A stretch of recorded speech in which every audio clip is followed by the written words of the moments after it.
Hey guys, this is GamerCow. Welcome to another Pokemon Trading Card Game History video. This time, we're finishing off the Generation 8 set coverage with Silver Tempest and the associated side set, Crown Zenith.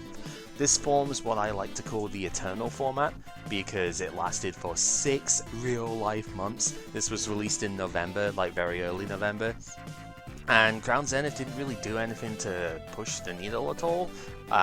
Despite being a relatively big set, it is mostly the end of generation, like reprint style set. Think Legendary Treasures or even Call of Legends, that type of thing, where there's not a ton of new stuff, and the new stuff that was really didn't do anything.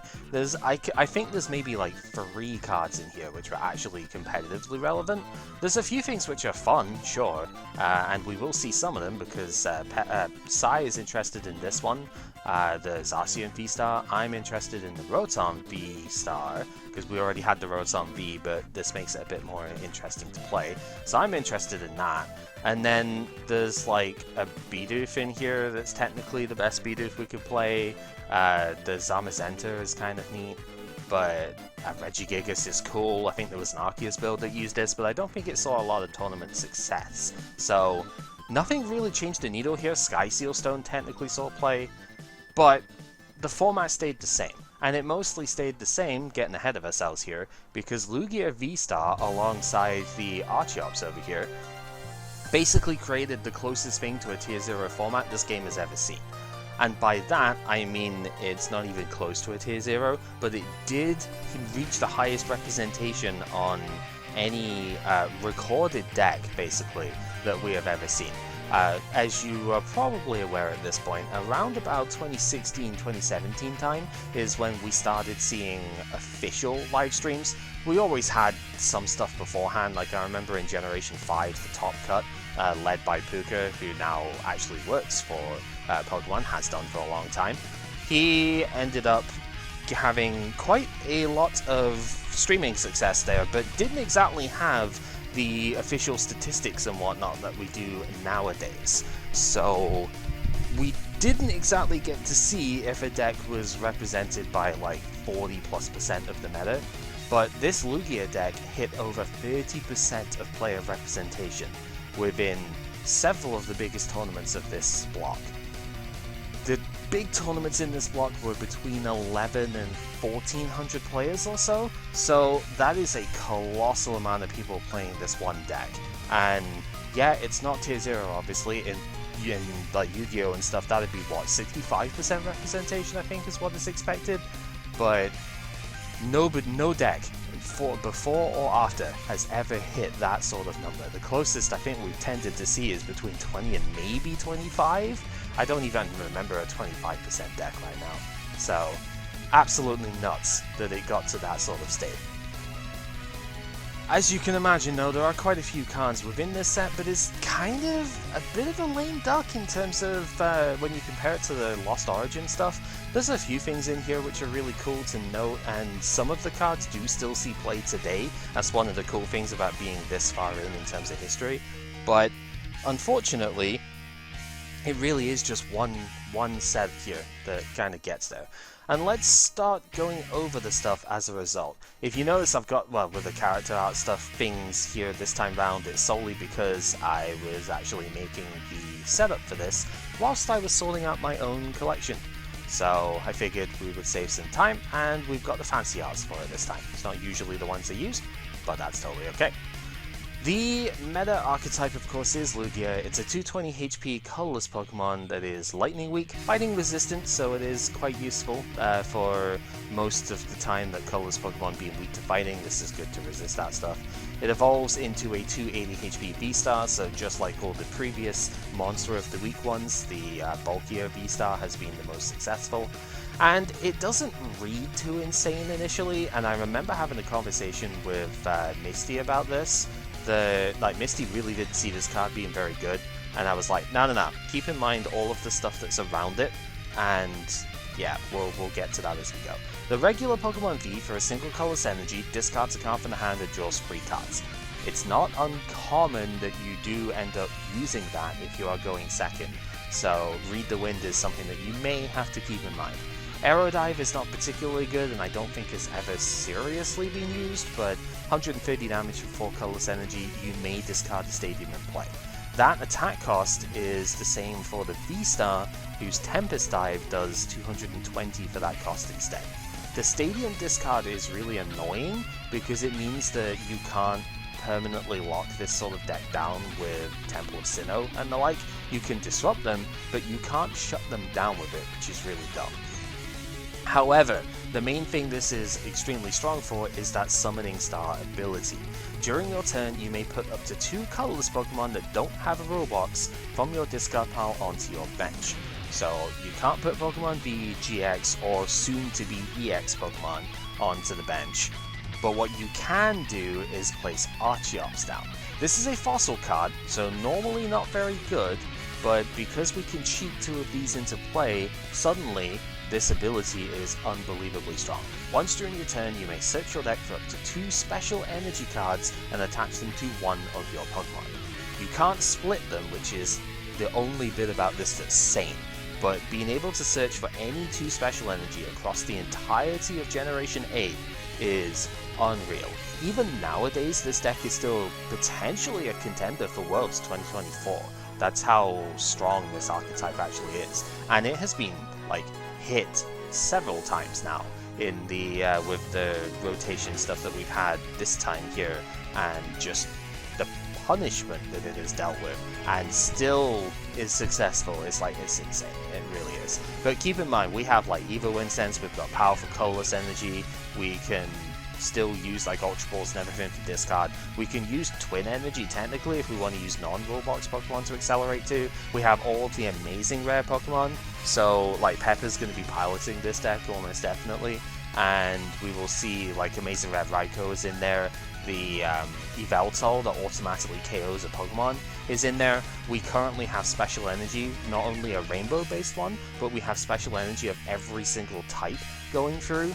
In the future, when we lose those to the rotation, we still have like Single Strike Energy that we can go for, so we have like that kind of Lugia box comes in. We have Snorlax at the moment. We've got a new Special Energy in this set, which is really good for this current point in time. It is just unbelievable how versatile this thing is.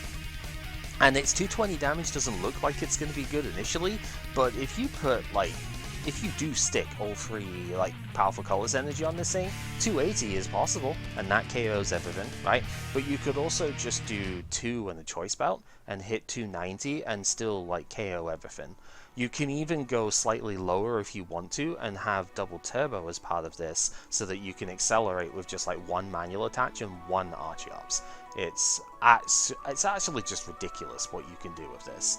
And right now it is at the absolute peak of its power. It will still be played as we go forward, and we will explore why in a minute because it's this card. But this is when it's at its strongest, because we've got the absolute largest amount of tools that it can use. It's a very, very stupid deck, and definitely makes sense why it was represented so much. And just like Palkia before it, it kind of warps the format a fair bit around Lightning is a really good type because it hits this as a weakness. However, unlike the previous one in Palkia, this guy can remove that weakness by playing Dunsparce. So it's not even a surefire way of dealing with it. That's just how ridiculous it really is. We have a for fun archetype here as well. This is the retrain, I guess, of the Hitmon combo that we had back in Generation 7. This revolves initially around a Togedemaru using Togedash.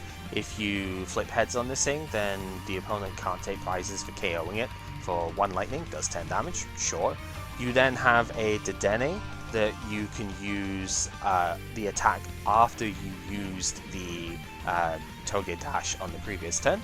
For 1 lightning, it does 60 to to your opponent's active, and leaves them paralyzed. So kind of disrupts them, gets a bit of annoying, gets them in the way.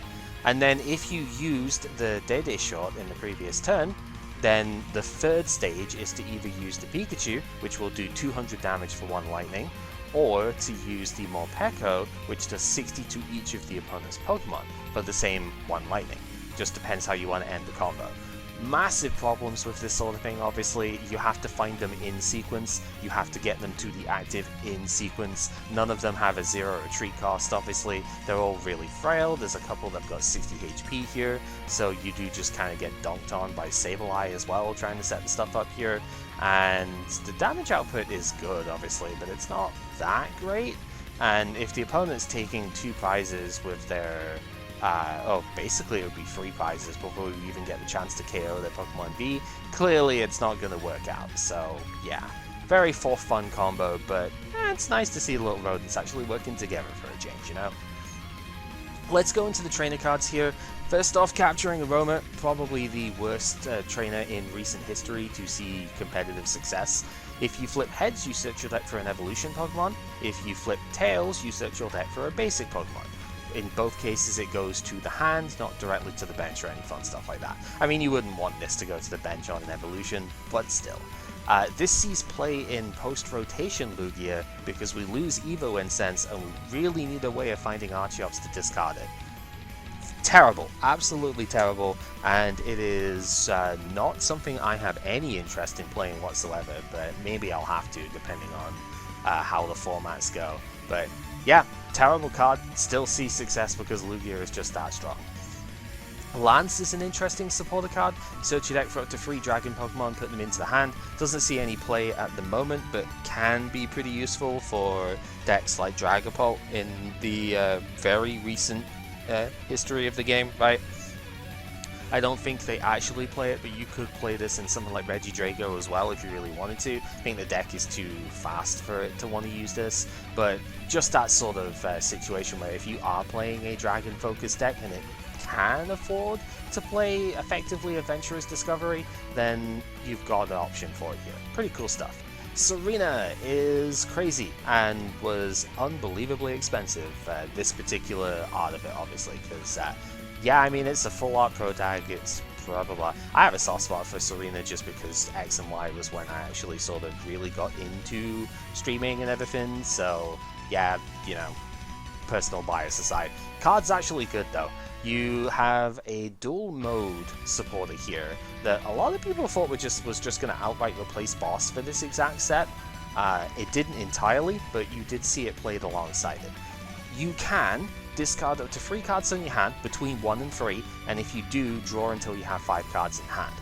Or you can gust the opponent so long as you choose a benched Pokemon V to gust up. Not every deck in the format has Pokemon V, but the large majority of them do. Even Lost Box transitions more towards Raikou and Dragonite at this point. And so this could be a gust, or it can be consistency at the start of the game. Now, I'm pretty sure if you can't draw any cards from this, even after discarding 3, you're not allowed to play this. That's the kind of rule we've had in the past, because it's an if you do and not a then. I think that is actually an important distinction to do. So, yeah, you can't just use this to discard 3 cards out of your hand. But what you can do is you can use it to gust, which is pretty fun. This opens up early consistency. Even if it's not that many cards that you're drawing, you're still being able to use a draw supporter at the start of the game that you otherwise wouldn't be able to do. It's not quite as destructive as a research either, so you can choose to, in an evolving deck, say, or in any deck really, but like keep a key item or a key Pokemon that's in the hand that you want to evolve into later. Keep your Giratina V-Star, for example, and then just discard the rest of the hand, draw 4, that's perfectly reasonable. But it's also usable as your gusting options. So you can cut down on playing 3 or 4 boss or something, and instead play 1 or 2, and then use the other copies of it as Serena. And sometimes that's going to help you start the game off, which is really good. Worker doesn't really see a lot of play right now, but sees a little smattering of play in the future. Draws 3 cards and then discards a stadium that is in play. A lot of times, like Gardevoir, I know especially, is pretty fond of playing this because you discard Path to the Peak that's in play, but it just gives you another way of being able to disrupt stadium cards that can sometimes stop you from playing the game otherwise. So, good stuff. Primordial Altar is a weird stadium. This lets you look at the top card of your deck and you can choose to discard the card or put it back on top of the deck. Very weird effect, but it does see a little bit of play. Pepper has this card in the Zoro box deck. There was a few top 16 to top 32 placements for that deck. Wasn't really very good, but you know, it does take advantage of this. If you see an evolution on top of the deck, you can discard it, and that's pretty good. Excuse me. Right, next up we've got an Emergency Jelly, which will allow you to heal 120 damage from the Pokemon this is attached to, but the condition is that it has to have 30 or less HP remaining. This doesn't look like it should see play, but it's a little bit like Last Chance Potion, except it is a tool card, so you attach it and it's like a fire and forget sort of situation. The reason this sees play is partly because, we'll just skip ahead here to the Articuno. This is one of the main things. The Zekrom that came out a few sets ago also does this, where it damages itself and also paralyzes with the attack that you want to use. And the damage that it does to itself will, after 2 turns, put it at 10 HP remaining. And when it's at 10 HP remaining, then the Jelly will fully heal it going into the opponent's turn, and you basically get to stun lock them for another couple of turns. There are some decks that just don't play a lot of the switching cards at the moment, and this can definitely disrupt them quite a bit. So that's where the Jelly mostly comes in here. I referenced this card quite a bit in the Lost Origin description, but Forest Sealstone is an absolute game changer for a ton of decks, and is one of the big reasons you will see Rotom V even in current decks that aren't just control. This card is absurd, but there are 3 different ones here. This is kind of like the Z Crystals at the end of Gen 7 actually, where they gave your Pokemon with a particular attack, they gave you an extra GX attack that you could choose from. These give your Pokemon V-Star powers that you can choose from. Bit of a stipulation here, the ones that are actually abilities do not count as abilities on the Pokemon themselves, so if Path to the Peak or some other ability disruption is in play, you can still use the abilities that these have. The attack is different obviously because it is just an attack. Irvin Sealstone doesn't really see play, so let's go through that one first. For 3 colors energy, your once per game V-Star power can be put damage counters on each of the opponent's Pokemon V until they have 100 HP remaining. So kind of like the Galarian Rapidash actually, but as a global thing instead. The main problem here is we can't really do anything with those damage counters afterwards. Like, yeah, it's nice putting them all at 100 HP, but then what, right? And that's to say nothing of like Parasol would stop this, so it's kind of weird. The Sky Sealstone did see a small smattering of success, but it's really not that great. If you use this ability, the opponent's active V-Star or V-Max Pokemon that gets KO'd by damage from an attack of your basic Pokemon, Pokemon V specifically, will give up an extra prize card. So it's a lot of words to basically say if your basic Pokemon V attacks their V-Star or V-Max and KOs them by damage, you get an extra prize. Which is good, don't get me wrong, but what if you're just not up against a Pokemon V-Star or V-Max deck, right? There's a few in the format. Like, yeah, there's plenty of them that do play the stuff, but like Lost Box doesn't, unless, you know, they don't have to play them. There's a couple of single prize focus decks that just don't. And yeah, just kind of isn't as useful as Star Alchemy from Forest Sealstone, which lets you search your deck for a card and put it into your hand. Yeah, it's half of Arceus, but without having to evolve and without having to do all of the fun stuff alongside that. You just have to find the tool. Very dumb. And yeah, this whole like search any card thing definitely sees a ton of play even right now as well. Like I said, Rotom V is a pretty respectable turn 1 mon to have down, but you'll see decks play like Entei or Raikou or something like that, so you'd have access to it as well. Very strong, and also now means that Lost Box can search for whatever one card that they want, which kind of unlocks the option of playing like Kyogre Lost Box stuff as well. So cool stuff there.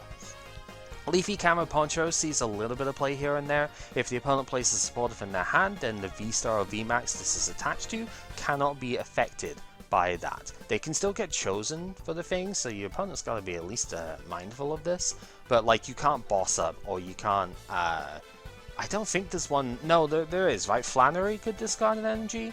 I'm pretty sure there's this one like Giacomo later on can't discard energy off the thing this is attached to, so that's kind of cool. Lastly, on the meta trainer stuff here, I mean, it's an energy, but like the trainer energy section, V-Guard energy is a special energy that lowers the damage you take from Pokemon V by 30 on the thing this is attached to, which is obviously very, very powerful. It is a hard once. You can't reduce this by 120 if you put 4 of these things on, but you just play like 1 or 2 of them, and suddenly this messes up the damage math on things like Giratina, right? They hit 280. 280 is usually enough. What if you just reduce that by 30? It prevents them from actually scoring KOs quite often.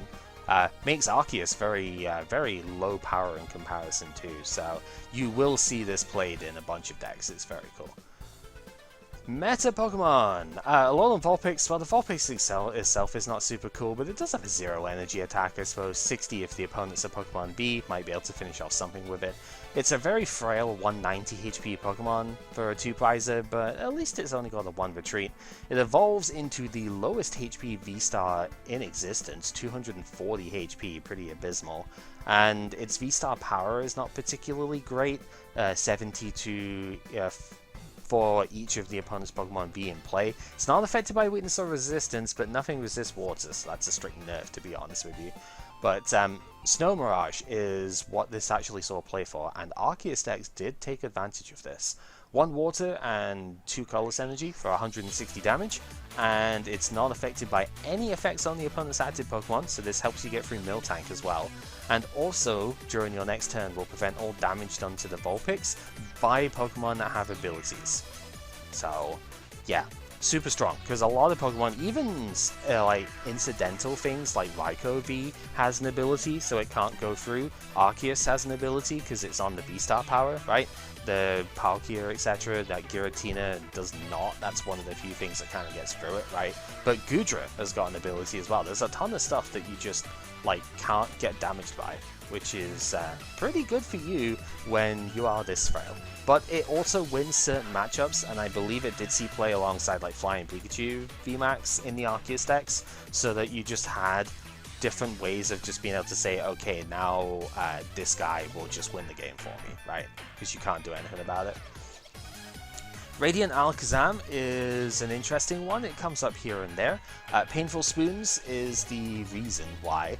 Once during your turn, you may move up to 2 damage counters from one of your opponent's Pokemon to another of their Pokemon. So it lets you work on spread damage stuff. It lets you fix damage math where you need to based on what you've got on their side.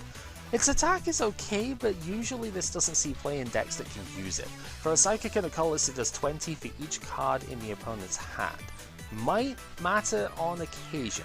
There are a few times where Lost Box in particular will generate quite a large hand size, and if they're on like a Raikou V in the active, you might be able to do a fair bit of damage with this. But for the most part, it's just the ability that sees play, and it's good enough when it comes up, so yeah.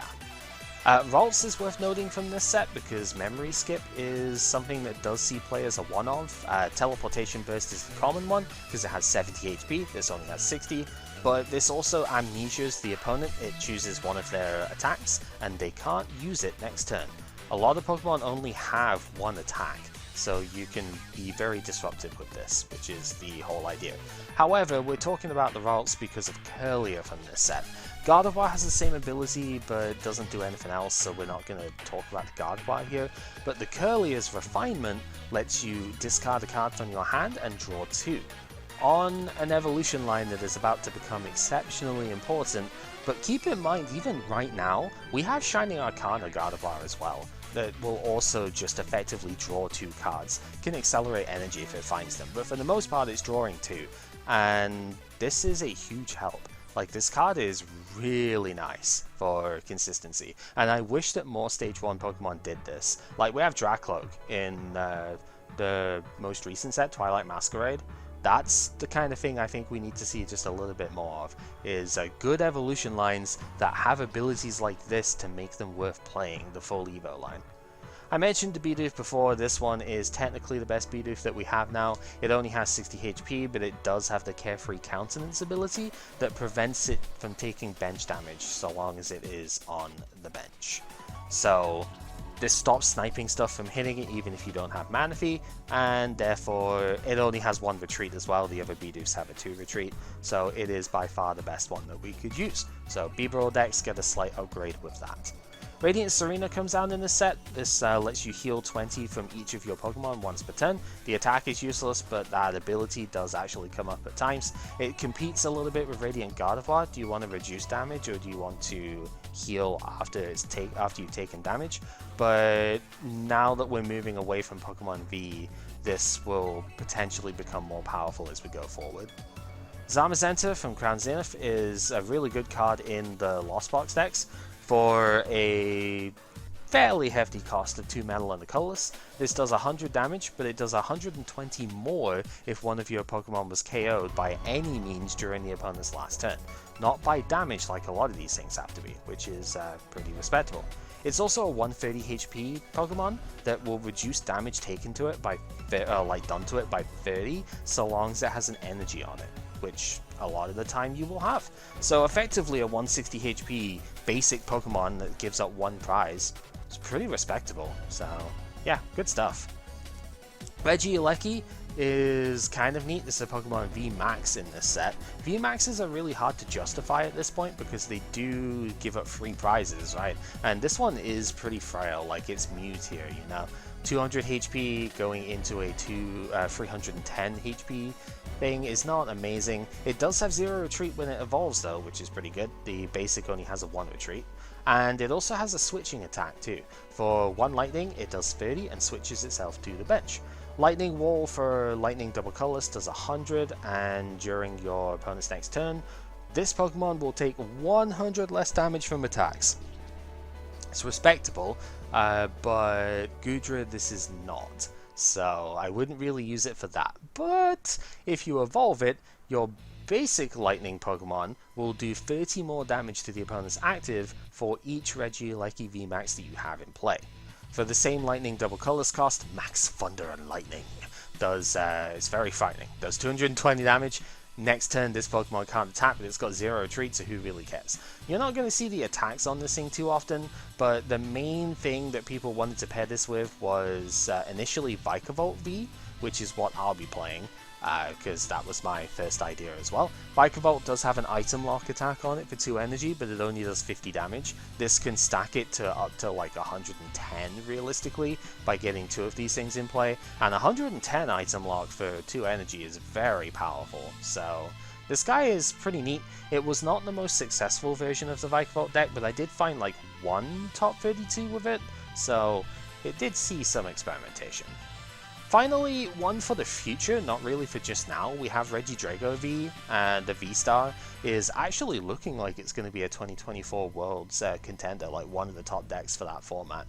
It's a 220 HP Dragon type that goes to 280 HP. This one's got a 3 energy retreat cost, so it's a little bit bulkier in that sense than the other ones that we've had around, but it's pretty okay. For 1 colorless energy, the basic V does Celestial Roar, which is the same as the old Rayquaza EX from back in Generation 5. Discard the top 3 of your deck. If any are energy, accelerate them to the Regidrago V. For 2 grass and a fire energy, the same cost that the V-Star will need for its attack, Dragon Laser does 130 and 30 to one of the opponent's bench. Alright, it doesn't have a weakness at the very least, so that's kind of cool, but the V-Star is what we actually care about here. Any dragon type in your discard pile now is capable of attacking via this thing. You choose an attack from one of your dragons in the discard and use it as this attack. You don't have to repay for the energy cost, but you would have to discard energy if that comes up. Legacy Star is how you are supposed to get most of these things into the discard. You can discard the top 7 cards of your deck and then put any 2 cards from your discard pile back into the hand. So it's a little bit like Hollow Hunt, except it lets you go ahead and discard off the top of the deck first. So, bit destructive, but you can get back a whole ton of goodies with this as well. So, it's not too bad. I have definitely seen worse, but right now, not really too useful. Twilight Masquerade gave it Ogerpon though, which is where this deck has had a resurgence, because with Ogerpon accelerating grass to itself, then Energy Switch, which you could pick back up with Legacy Star, being able to swap the energy to the Drago, it's very possible to get even 2 of these powered up within a couple of turns. Very, very strong.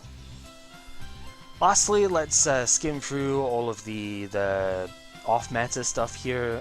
The Raichu is occasionally used in the Zora box decks because it can be picked up again with the Zora archetype for a single energy, and it does 40 for that 1 energy. If the opponent has used their V-Star power in the game, however, you get to do 100 more damage. So 140 hits weakness with lightning and gets 2 of the big 4 out of the game. It's kind of cool if you can do that, but the rest of it is kind of bad. Arcanine forms a really fun deck with the Hisuian Zapdos. Oh, Hisuian, Galarian Zapdos. It's Hisuian Arcanine.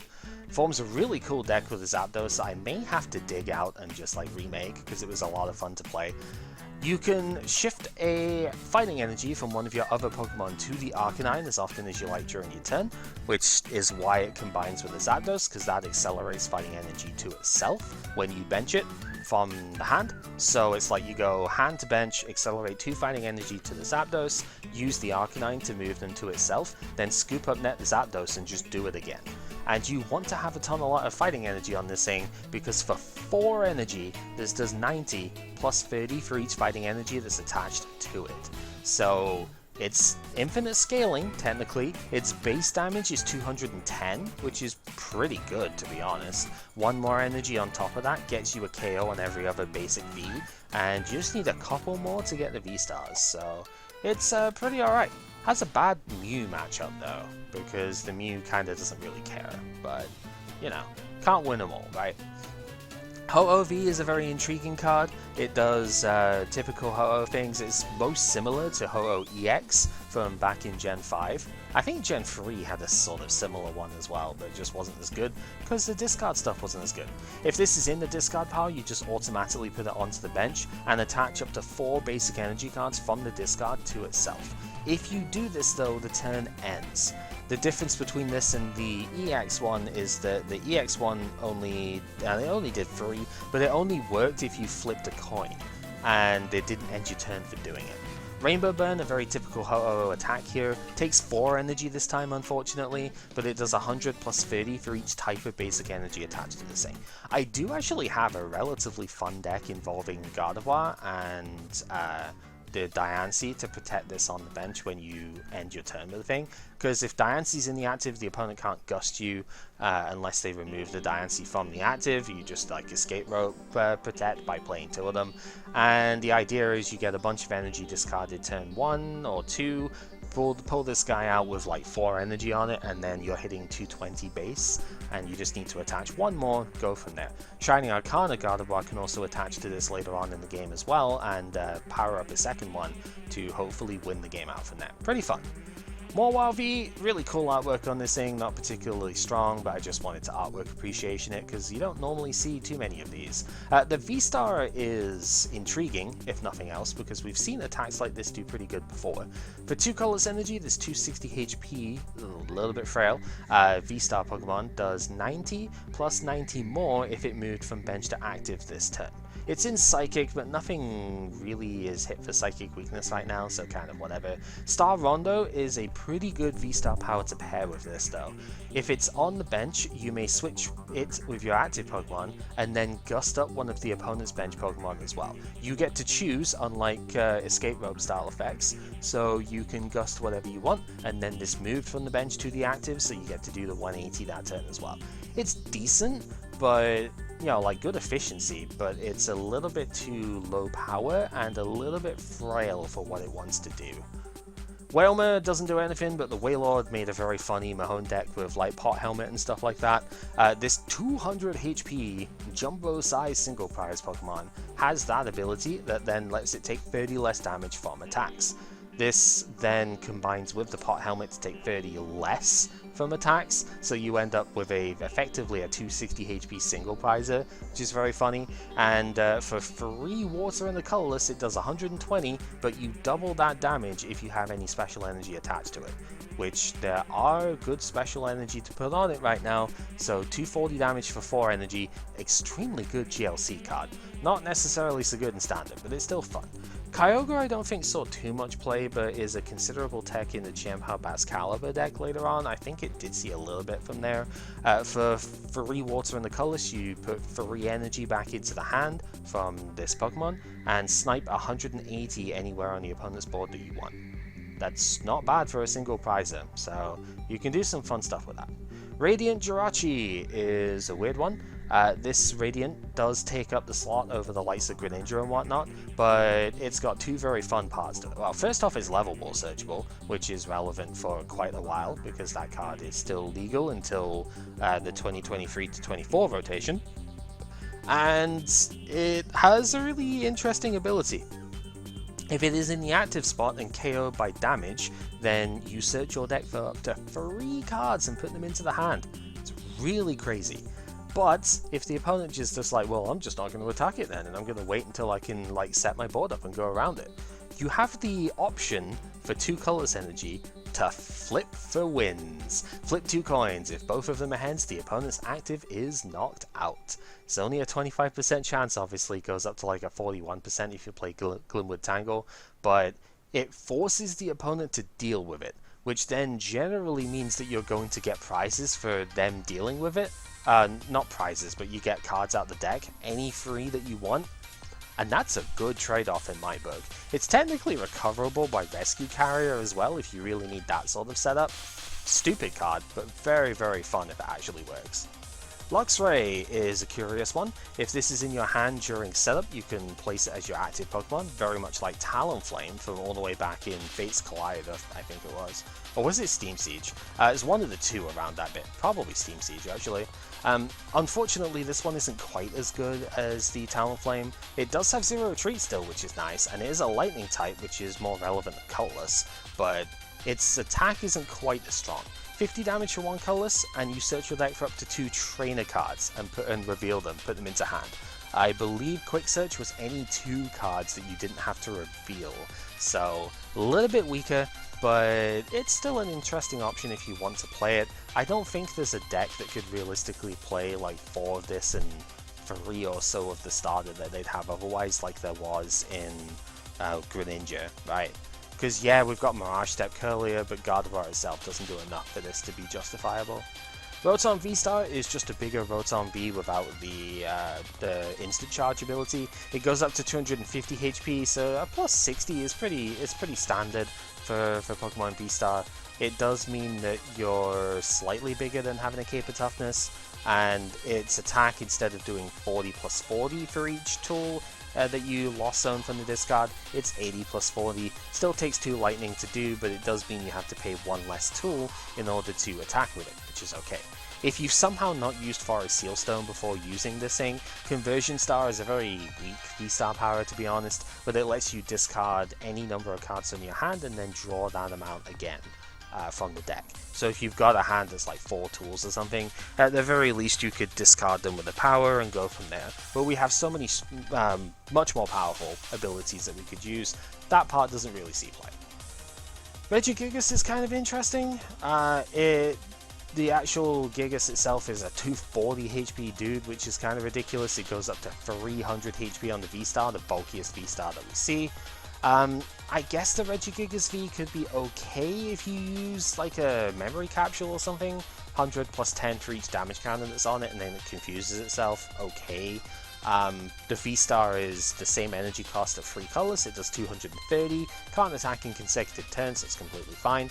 And then if you somehow don't use like Arceus or something first, Star Guardian, if the opponent is on exactly 1 prize remaining, lets you discard 1 Pokemon off of the opponent's bench, which is, I guess, kind of cool.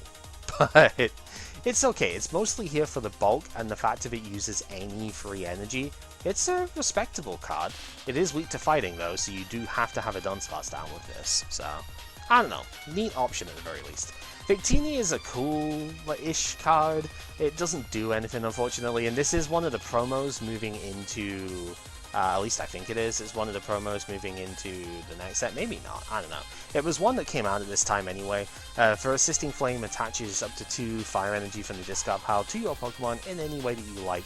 Does a tiny bit of chip damage as well that might be relevant. So, I don't know. Energy acceleration of that kind has always been like worth considering. So, yeah, it's okay. Superior V, awesome artwork, doesn't really do anything, but I just artwork appreciationed it right now because it's amazing. The V-Star saw a tiny bit of experimentation early, but ultimately fell off quite quickly, just like the Lilligant later on. But I suppose if you were really down bad for Charizard answers, maybe this would work. 270 HP V-Star, so in the middle. 0 retreat, which is really good. Does the basic have? The basic has 1 retreat, so you can't Featherball the entire line, sadly. For 1 grass and 2 colors, this does 190 and lets you rearrange the energy on your board however you want, which I guess is kind of cool. It lets you then move all the energy away from this, so you could, I don't know, Cheryl Healer or something. It's got 0 retreat, so you'd then be able to move to the next superior, and that's fine. The V-Star power, if you didn't use Arceus's before, for 1 grass energy does 60 for each energy attached to this Pokemon, and then you switch it to the bench, which, fine, I suppose. It's nothing stellar. It does take a lot of energy to do what you want to do with it, and the chances of that happening aren't particularly high. 190 is not really enough damage, which is why I didn't see a ton of play in the end, but, you know, it's an okay card. You could certainly build around it, but we don't have quite the same setup that we used to. Maybe if Acerola was in format, this would be a lot better, but yeah. Druddigon, apart from just having the very interesting Ace Trainer from like Gen 7 as the main art here, this is kind of something Lost Bots could consider if they really wanted to and were playing these energy anyway. For a fire and a water, you do 40, but 120 more if one of your Pokemon was KO'd by damage during your opponent's last turn. Fine. It's not the greatest, but 160 on a Dragon type, yeah, it's okay. You could do better or worse for a single prizer. Cobalion. I'm not going to show the rest of them, but this one by itself is kind of neat because if the opponent is on a Dark Focus deck, or if like a Dark Focus deck is the top of the format, it's always worth considering because your basic Pokemon do 30 more damage to active Darkness Pokemon. So that's kind of cool. It actually has an attack that's okay as well. For 2 colors it does 30, chooses up to 2 of your bench Pokemon and searches your deck for a basic energy to attach to them. So it's a little bit like Rayquaza from early on in Gen 8, I want to say. It was 7 or 8 where it was like a double color. I think it was 7. Where it was a double colorless to do 30 and accelerated 2 energy from the discard. This goes from the deck instead, which is better probably, but I mean we saw Xerneas do stuff with this before, so kind of cool. The other one that's worth noting, only because it technically saw play, but I don't know why, in the light of like Single Strike Stonejourner existing. Terrakion for 2 fighting in the colors does 120 during your next turn, prevents all damage done to this Pokemon from attacks, but you cannot use this attack in consecutive turns, even if it's on a different Terrakion. I don't know why this will play. I guess with a choice spell that does do enough to KO Arceus and prevents you from taking damage unless they gust you, but yeah, it's much harder to charge up and stuff. I don't know, it just seems really, really weird. I don't like it. Fennekin and the whole like Delphox line here, I'm just going to briefly note, the Brazen itself saw like the tiniest bit of play in the Zorobox deck because of Flare Parade. The deck itself didn't do anything, unfortunately, despite the really cool like artwork and the general theme being pretty strong here. But I'm going to note them anyway. Fennekin searches your deck for a supporter card, which is going to be Serena, because the 2 evolutions both do 60 damage per Serena that's in your discard pile. Serena already being a pretty good card means it's not like a bad thing to play. And again, artwork appreciation here. This thing is gorgeous. The Braixen does it for 2 colorless energy, whereas the Delphox does it for 1 colorless energy, but is a higher stage of evolution, so there you go. It's 90 HP on this thing, so you can rescue carrier and level ball it, so I thought this card was going to be like decent, but the deck itself just did not work. It was so frustrating. Either you prized too many Serena and then you just couldn't do the game anyway, or you drew things in the wrong order and you had to discard all the energy that you'd want to use. Double Turbo didn't work very well with it either. Yeah, I just got so frustrated with this thing. It was ridiculously annoying. Delphox itself has another attack which is kind of cool. For 2 colorless energy, it does 50 for each energy that's on all of the opponent's Pokemon.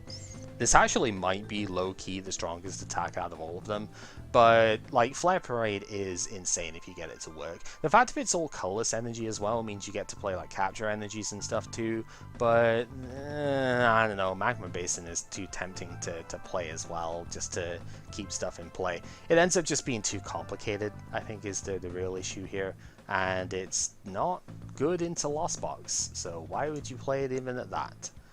Zacian V-Star, like I briefly mentioned, Sai is going to play this one because he got along with the deck quite well. Goes to a 270 HP Pokemon from 220, so not the biggest jump, but still kind of gives it an edge, if you will, a break edge. Its attack for 2 metal and the colorless energy does 200 this time, not 230, but it's unaffected by weakness, resistance, or any effects on the opponent's active. So this lets you punch through Miltank in that deck, because every deck had to have an out, like every Pokemon V had to have an out somewhere in the archetype to the Pokemon that's supposed to check them, right? This generation just had an issue with that. It was a really stupid thing, but whatever. For 2 metal and 2 colorless, its V-Star power does 310 damage, enough to KO even Mew VMAX. That's kind of neat. Does 30 damage to itself, and you can only use 1 V-Star per game, obviously, so it does not allow you to do it in multiple turns. But 310 with a Choice Belt is enough to KO anything, so there is that going for it. Finally, I'm going to briefly skip Radiant Eternatus because it's a fun one to end on. Regenerative Energy. Try saying that one 5 times fast. Yeah, it's a tough one to pronounce, but it's also just not a very good card. If you evolve the Pokemon V that this is attached to, then it heals 100 damage from that Pokemon. I guess cool, maybe, but the odds of your basic V surviving like that and then the 100 health mattering, nah, not particularly good. Radiant Eternatus, though, was like the one card that was potentially cool coming out of Crown Zenith that people really wanted to build around, and it is the perfect send-off for Generation 8 as a whole. 170 HP Dragon type, it technically could be played for its attack. For a Fire, Dark, and Colorless, it does 200. That's alright. But I don't know where you'd be able to attack with it, but also be using it for the ability. And the ability is what makes it fun. When you play this Pokemon from your hand to the bench, you may search your deck for up to 2 Pokemon VMAX, put them onto the bench, and end the turn. Yeah, this just lets you cheat out any of the old free prizes that you want. And there's a lot of really fun things that people try to do with this. The most obvious first one is something like Regieleki, where you just get to make your lightning types now do plus 60, right? Which is pretty nuts. But think back to all the old really fun stuff that we are like cool ones that we had, right? Shadow Rider Calyrex could be a pretty good one. The obviously, Eternatus doesn't work with it because this is a Dragon type, not a Dart type. That was very deliberate, I think. But trying to think of some of the other neat ones. I guess Rayquaza could be a thing, but probably not. There's a few probably even within here that could be kind of neat. Sylveon could be an okay one, right? You could get Sylveon VMAX and then maybe get one of the other evolutions out or something. Umbreon wouldn't get its ability, but you could still do stuff with that. Yeah, there's like Espeon could also be one, because Espeon VMAX was kind of neat. Lots of the, like, you'd have to just go all the way through again and see are there any really cool ones that I want to use that could make this happen. Chances are probably not, but that's why it's an honorable mention instead of an actual meta threat. People try to do some fun stuff with this, it just, it's not that amazing. Fun thing is, though, you could scoop up Netness and then bench it again and get another 2 Pokemon VMAX out of the deck. So I guess if you really like that, maybe you could do something with it. I don't know, I ain't your boss. So, yeah. Overall, pretty interesting finale for Generation 8. There's a lot of cards which unfortunately don't get mentioned because they're just not strong enough. Like, shoutouts to the Unknown V over here for having an instant win that's just very fitting, and for the amazing V-Stars that, in terms of artwork that it has, that they actually spell out, like V-Star here, and then I forget what the character one has. Well, it's in this set, right? The Unknown, there is an Unknown Evolution. It's like, where are we? I don't know. I don't remember where it is. But it spells out, like, the evolution thing of it, I think. It's just... Ah! I should have had this pointed out beforehand. Whatever. Point is, it's really cool. And so, you could just go through a bunch of stuff, like the Gardevoir over here. I really like this artwork as well. I mean, of course I do, it's a Gardevoir, but still. Really like the stuff with that, and like, you know, Blissey V gets a really cool one down here as well. Friends in Gala and stuff. There's a few trainers I didn't mention because they're just not very good, but like a couple of them do get some really neat artworks. At least Burnett finally gets a full art. This card's going to be played for Lugia when the rotation happens, so keep that in mind, I guess. And yeah, Raihan, because he's a double battle trainer, he has 2 Ultra Balls. There you go. Yeah, fun stuff overall. A really neat finale to stuff here. So I don't know. I kind of want to do 2 battle sessions for this one, partly because I don't want to play 2 lightning decks in a row, but also because there's some silly stuff I would like to show for this set before we move on to Generation 9 and the new ruling stuff, but we'll see what the guys think. Regardless, thank you for listening for as long as you have here, and next time we talk, it'll be rotation, because this rotation is pretty big. Lots and lots of cards to mention, so yeah, till then, take care.